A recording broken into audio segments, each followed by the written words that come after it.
gave him jade vision, I think the term was once used. And there was one particularly creepy panel where Alan was back with the team flying in the air, and he actually projected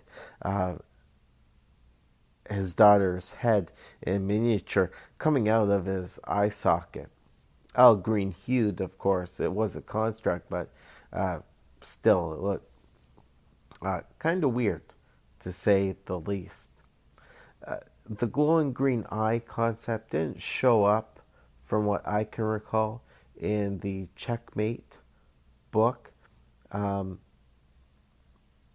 Glowing green eye concept did show up in a JSA classified story, which featured Alan fighting yet another long-term Golden Age foe, Vandal Savage.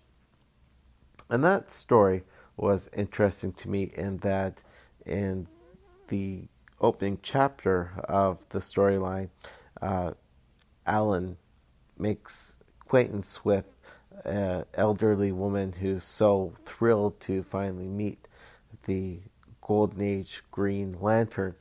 And she talks about how his voice is so deep, like Robert Mitchum's.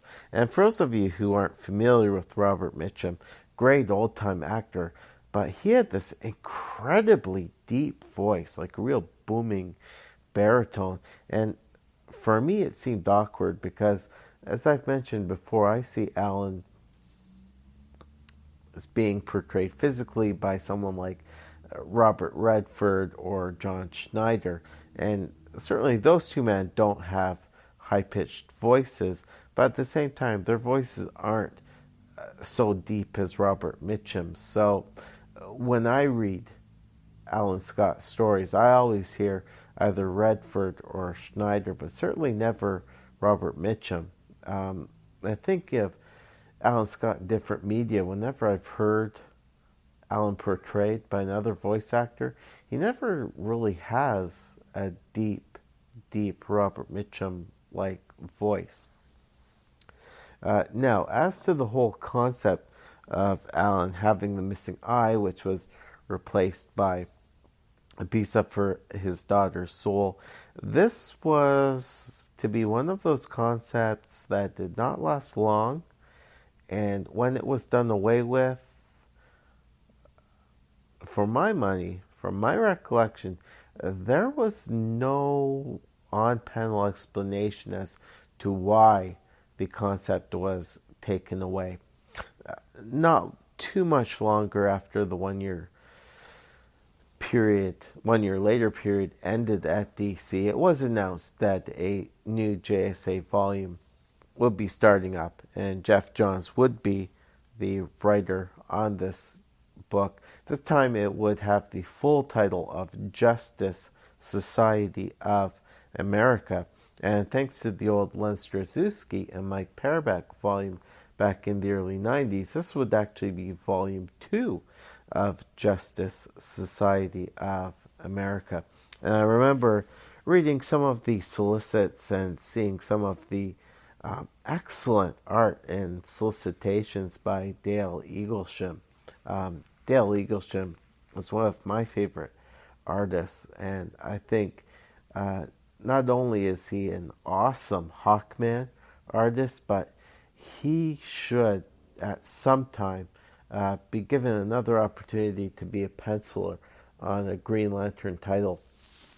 His work with Judd Winnick during the Kyle Rayner era was just excellent.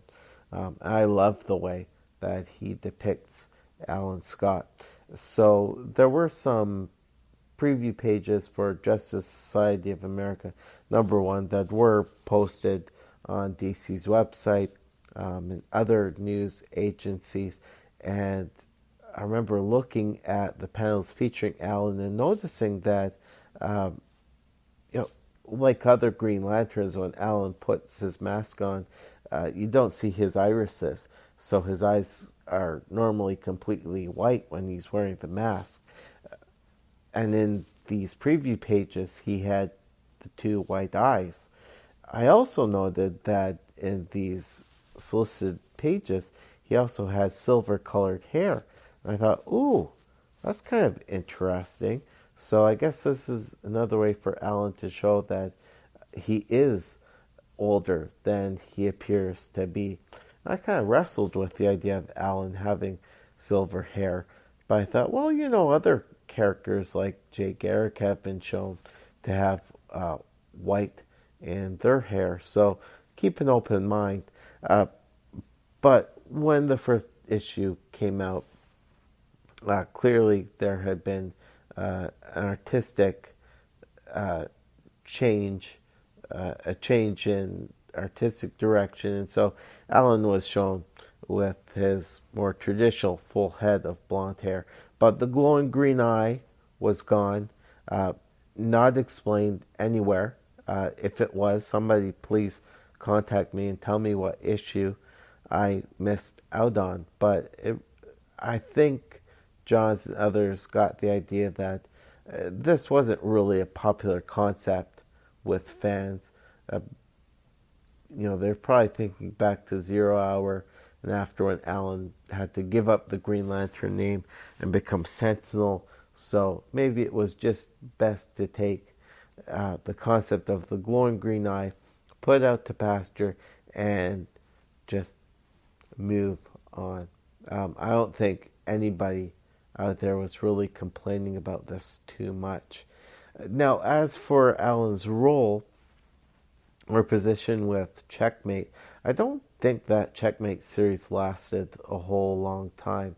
Not that it was a bad series by any stretch, but I think it was because, after so many reality altering events like Infinite Crisis, there's a whole lot of new stuff that's put out onto the market, and unfortunately some titles get lost in the mix as people go with, the stalwarts, the Superman, Batman, Green Lantern, Flash.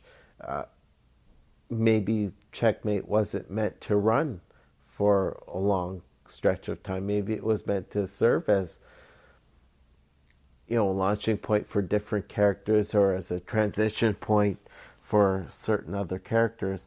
But Alan lasted only a handful of issues in his role as White King. Same for Mr. Terrific. I want to say that he was the White Bishop on the team.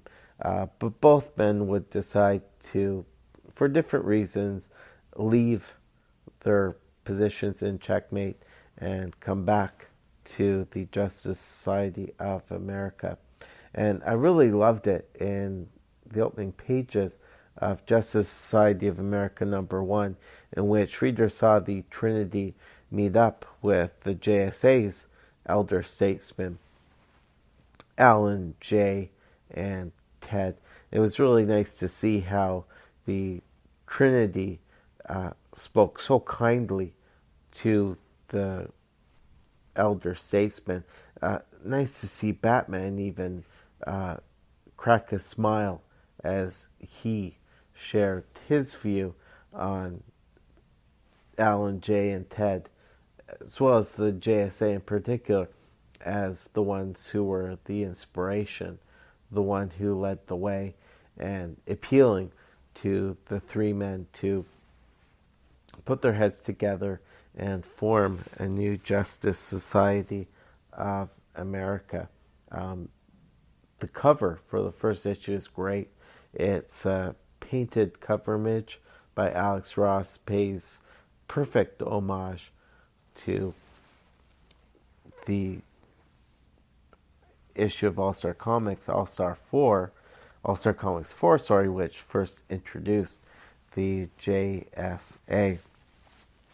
Jeff Johns would not be the scribe for too tremendously long on the second volume of Justice Society of America, as his star was continuing to rise and his role within the company was continuing to expand.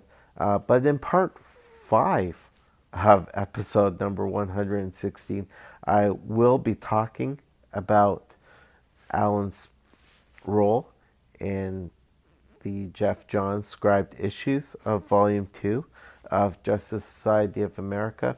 I'll also be talking about Alan's part in Final Night, as well as Blackest Night.